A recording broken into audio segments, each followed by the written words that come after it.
찬송가 374장 함께 찬양하시겠습니다. 찬송가 374장입니다.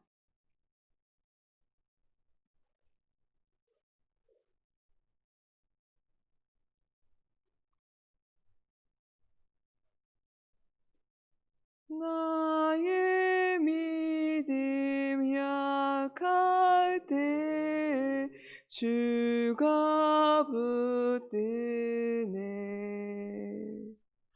먹이 나를 괴일 때에 주가 붙드네.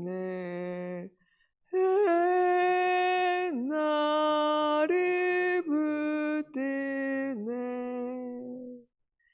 나를 붙드네. 사랑하는 나의 주 나를 붙드네. 나의 구주 아니며 서지 못하네. 나의 사랑 식을 때에 주가 붙드네. 나를 붙드네. 나를 붙드네. 사랑하는 나의 주 나를 붙드네. 나를 기쁘시고 항상 붙드네. 구원 얻은 사람을 항상 붙드네.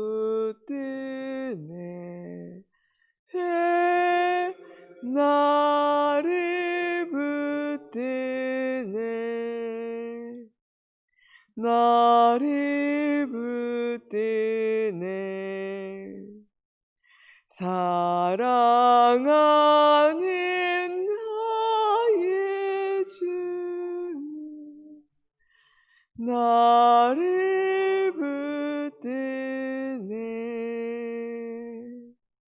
나의 영혼 약할 때에 주가 붙드네.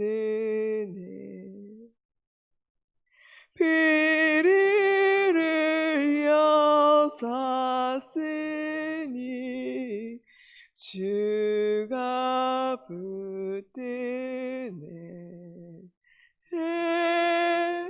나를 붙드네. 나를 붙드네. 사랑하는 나의 주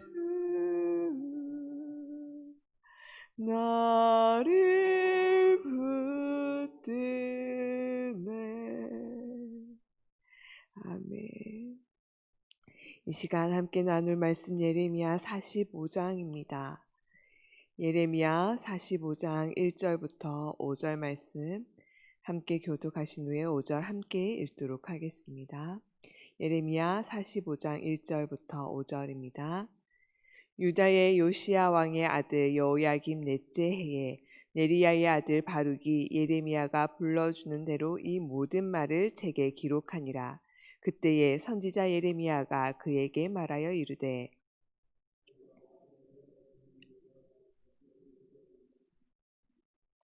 내가 일찍이 말하기를 화로다. 여호와께서 나의 고통에 슬픔을 더하셨으니 나는 나의 탄식으로 피곤하여 평안을 찾지 못하도다.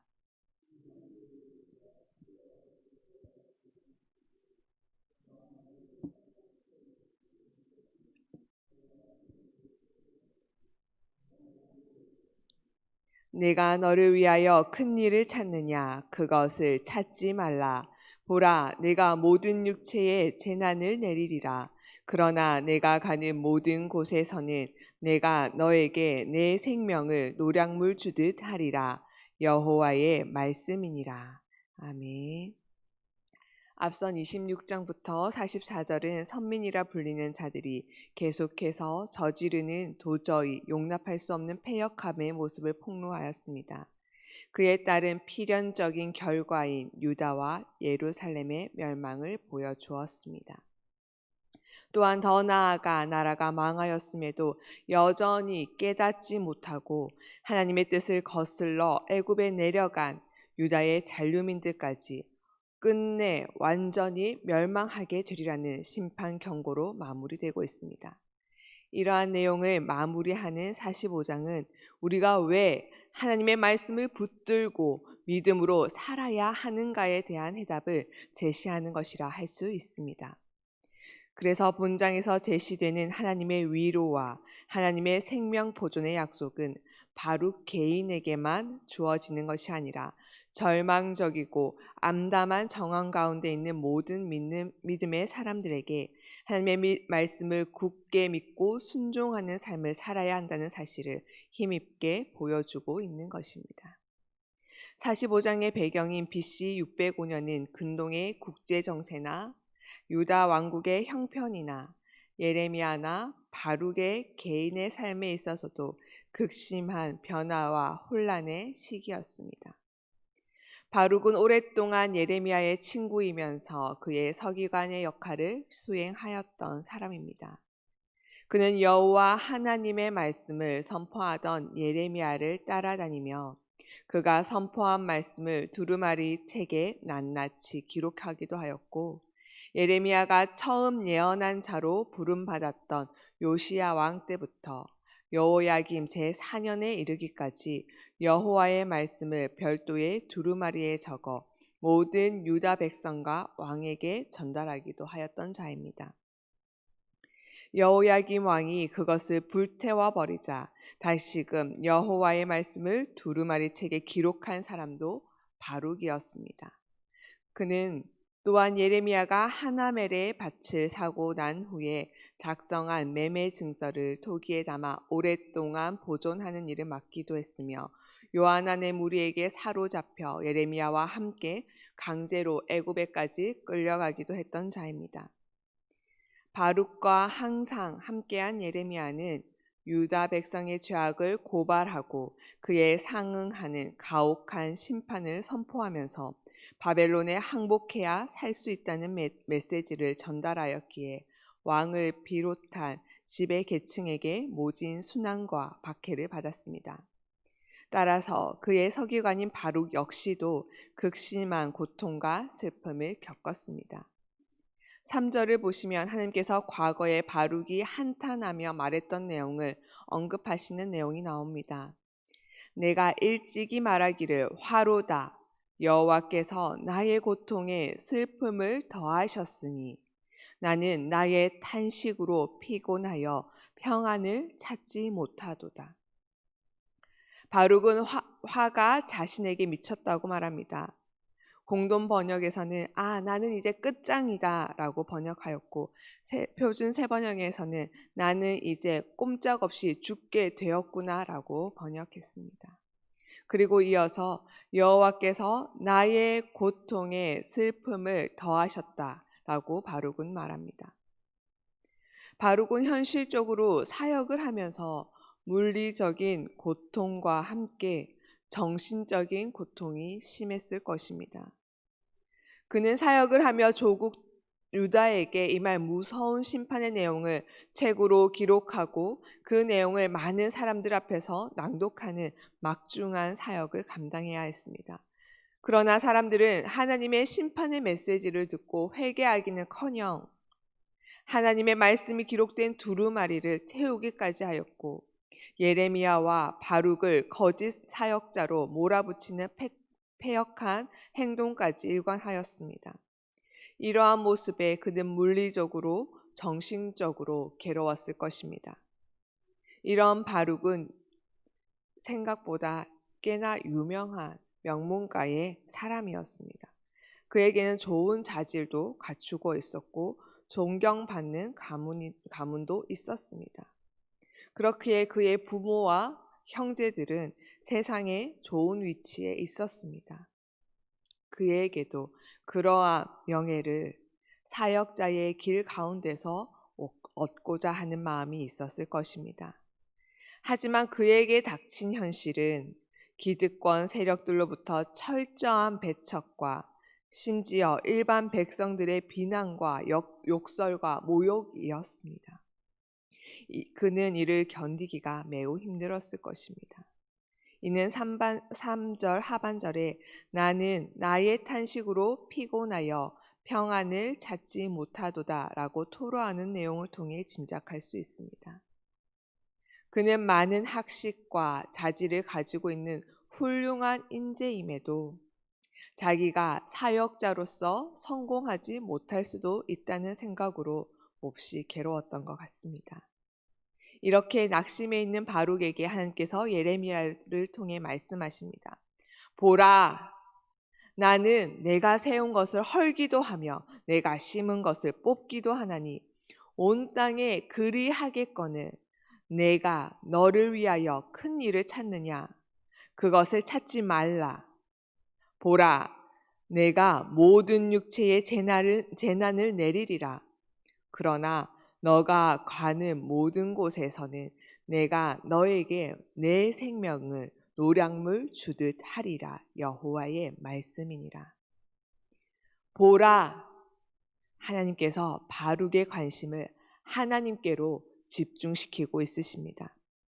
나는 내가 세운 것을 헐기도 하며 내가 심은 것을 뽑기도 하나니 온 땅에 그리하겠거늘. 바룩에게 하나님께서는 하나님이 창조주 하나님이심을 창조주의 하나님의 주권을 인정하라고 그의 관심을 하나님께 집중시키십니다. 구원의 하나님의 도우심을 신뢰할 수 있도록 강력하게 권면하고 있으십니다. 먼저 그에게 하나님이 어떤 분이신지 일깨워 주시는 방법으로 하나님께서는 그를 위로하십니다. 하나님은 고난 가운데에 탄식하는 바룩에게 이 땅에서 펼쳐지는 일들을 주관하시는 하나님을 바라보라고 하신 것입니다. 하나님은 모든 열방의 파멸과 회복을 주관하시는 통치자이십니다. 비록 유다의 죄로 말미암아 심판이 임하고 나라가 망했다 할지라도 그 나라의 회복이 하나님의 손에 있기에 여전히 소망이 있는 것입니다. 하나님의 일을 행하는 중이어도 마음속으로는 고통을 느끼고 슬퍼할 때가 있습니다. 선한 일을 하고 있더라도 그것이 우리를 위로하지 못할 때가 있습니다. 하지만 모든 문제의 답을 하나님이 가지고 계시다는 것이 우리에게 소망이 됩니다. 우리가 눈을 들어 하나님의 다스림을 볼 수만 있다면 우리는 낙심을 물리치고 새로운 힘을 얻을 수 있을 것입니다. 또한 하나님은 탄식하는 바룩에게 너를 위해 큰 일을 찾지 말라라고 말씀하십니다. 그는 자신의 열심으로 자신을 위해 큰 일을 찾고 있었던 것입니다. 바룩은 예레미야와 함께 사역하면서 반대와 공격을 당해야 했습니다. 그래도 자신의 열심으로 그는 예레미야를 최선을 다해 도왔습니다. 그런데 탄식하고 있는 바룩을 향해 하나님께서 바룩아 나를 바라봐라. 그리고 너를 위해 큰 일을 찾지 마라 라고 정신을 차리라고 하십니다.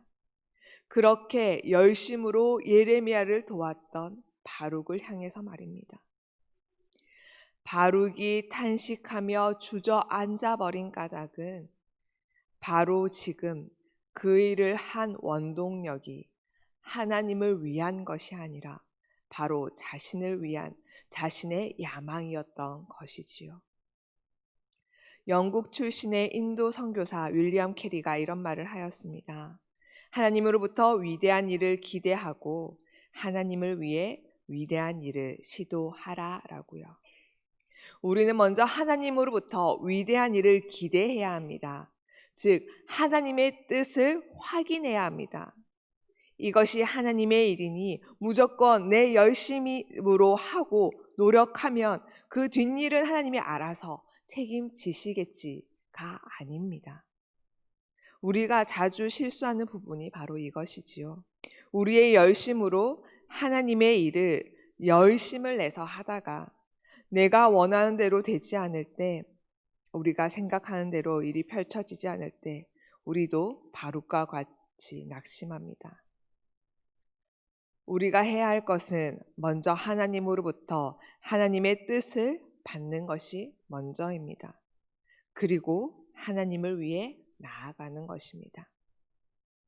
지금 우리는 어떻습니까? 하나님의 뜻과 하나님의 영광을 위해 교회를 섬기고 가정을 일구며 직장과 나라를 위해 서 계십니까? 우리는 끊임없이 이것을 묻고 확인해야 합니다. 하나님의 뜻을 확인하고 기대하며 내가 할 일을 결정해야 합니다. 열정이 많고 의욕이 많은 것이 다만 좋은 것이 아닙니다. 열정의 목표가 무엇인지, 지금 그 방향이 어디를 향하고 있는지가 중요한 것입니다. 바룩은 자신의 민족을 위해 욕을 먹더라도 하나님의 말씀을 전하였습니다. 하지만 그 마음의 중심을 하나님은 살피십니다. 그리고 말씀하십니다. 너를 위해 큰 일을 찾느냐? 멈춰라 라고요. 바룩이 이스라엘 민족을 사랑하는 마음보다 하나님이 이스라엘 민족을 사랑하시는 마음이 훨씬 더 큽니다. 그러니 바룩의 마음을 내려놓고 하나님께 순종하라, 따르라 라고 말씀하시는 것입니다. 그리고 동족의 멸망을 지켜봐야 하는 고통과 동족으로부터 존경받기는커녕 외면을 받아 탄식하고 있는 바룩을 향해 하나님께서 약속해 주십니다. 내가 너에게 너의 생명을 노량물 주듯 하리라. 우리가 하나님을 기대하며 하나님을 섬기며 하나님의 뜻대로 살기 위해 감수하는 모든 희생에 대해 하나님께서는 항상 우리가 기대하는 방식으로는 아니지만 반드시 보상해 주십니다. 하나님이 우리의 소망이시며 우리의 공급자십니다. 오늘 이 아침 우리의 결정들과 우리의 열심들을 점검하시기 바랍니다. 위대한 일을 하는 것이 중요한 것이 아닙니다. 아무리 작은 일이라 하더라도 하나님의 뜻에 합한가가 중요한 것입니다. 우리를 구속하시고 거룩하게 하신 하나님의 뜻을 기대하십시오. 다시 점검하고 매 순간 확인하며 한 걸음 한 걸음 나아가십시오. 우리의 생명 되시며 공급자 되시는 하나님께서 여러분과 함께 하십니다. 오스왈드 챔버스는 하나님은 나의 최고봉이라는 묵상집에 이렇게 말합니다. 하나님을 섬겨온 방식 때문에 완전히 지치고 기진해 버린 적이 있는가? 하나님을 섬기는 이유들을 점검해 보라. 당신의 자원은 당신 자신의 이해에 기초한 것인가? 혹은 예수 그리스도의 구속에 근거한 것인가? 끊임없이 당신의 사랑과 애정의 근원을 되돌아보고 당신의 힘의 원천이 어디 있는가 기억하라. 오 주님, 저는 너무 지쳤습니다라고 불평할 권리가 당신에게는 없다. 그분은 당신을 구원하시고 거룩하게 하셨다. 하나님을 위해 모든 것을 소진하라. 하지만 그분이 당신의 공급자이심을 기억하라. 함께 기도하시겠습니다. 나의 공급자시며 나의 생명 되신 하나님 아버지, 오늘 이 아침에도 말씀 주심에 감사드립니다. 하나님의 사랑은 우리의 사랑보다 크며 하나님의 지혜는 우리의 지혜보다 깊습니다. 우리가 우리의 생각대로 판단하며 우리의 열심으로 달려갔던 것들, 이 시간 깨닫게 하여 주시옵소서. 나의 열심으로 달려가 일을 이루는 것보다 하나님의 뜻대로 한 걸음 한 걸음 나아가는 것이 더 귀함을 깨닫습니다. 나의 열심이 아닌 하나님의 뜻을 깨닫고 내가 해야 할 일을 하게 하소서. 하나님과의 인격적인 교제가 날이 갈수록 더욱 깊어지게 하셔서 하나님의 뜻을 더욱 분명히 분별하는 지혜 얻게 하여 주시옵소서. 하나님, 우리 안에 있는 계획과 욕심들로 하나님을 섬겨온 모습들을 회개합니다. 우리 안에 있는 야망들을 돌아보게 하소서. 그것들이 성령을 근심케 하는 것들이 있었다면 깨닫게 하시고, 하나님의 뜻에서 멀어져 있는 것들이 있다면 돌이키게 하소서. 하나님, 성도님들의 삶 가운데 찾아가 주시옵소서. 우리 삶의 공급자가 내 열심과 내 환경이 아니라 하나님이심을 깨닫게 하여 주시옵소서. 예수 그리스도의 구속과 하나님의 은혜로 우리가 주의 자녀된 우리의 신분을 잊어버린 자가 있습니까? 우리의 명예의 가치를 깨닫지 못한 자가 있습니까? 그들의 눈을 열어 주시옵소서. 이 감추어진 보물을 발견하는 기쁨을 함께 누리게 하여 주시옵소서. 하나님의 하나님 되심을 찬양하며 예배하는 주여, 이 주일을 준비하는 이 날이 되게 하여 주시옵소서. 우리 옆에 있는 성도들을 찾아가게 하시고 그들에게 하나님의 하나님 되심을, 내 삶의 공급자가 하나님이라는 사실을 나누는 입술들 되게 하여 주시옵소서.